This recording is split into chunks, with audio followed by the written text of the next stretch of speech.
Guys আসসালামু আলাইকুম। আজকে ফাইনাল রোজা, সব রোজা আমি রাখার চেষ্টা করবো ইনশাল্লাহ। সো যখন আমি প্রথম রোজা রেখেছিলাম তখন আমার আম্মু বলেছে বারবার আমাকে বলছিল ভাত খাওয়া অর্ধেক রোজা হয়। আমি বলছি আমি এখন ভাত খাবো কেন? আমার তো মানে 9 বছর পূর্ণ হয়েছে, আমার তো 9 বছর এখন মা বলছে তো 9 বছর পূর্ণ হয়েছে তো কী হয়েছে, তুই তো আমার কাছে এখনই ছোটো। দেখেছো আমার মার কথা? আচ্ছা চলো রূপাদের রুমে যাই। রূপারা কী করছে? এই রূপা না মনে হয় ঘুমিয়েছে। তো রূপা কী করছে? এ মা, এ রূপা দরজা খুল। কি হয়েছে মানে? কি দরজা খুলতো?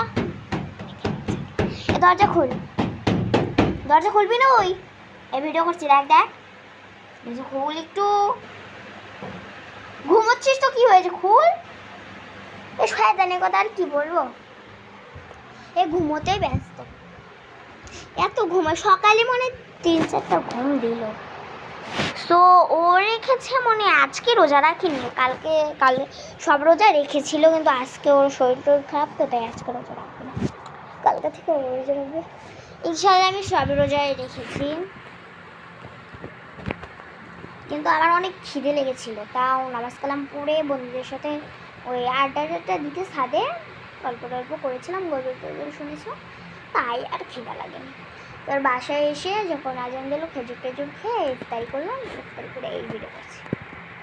আর কি, বাবা মা নামাজ পড়ছে, নামাজ পড়ে ওই যে কোথায় জানি গেল পাশের বাড়ি, তো আমি এখন একেবারে এটা আমার রুম না, তো আমার মা বাবার রুম, তো আমার মা বাবার রুমে সবসময় এখন থাকি।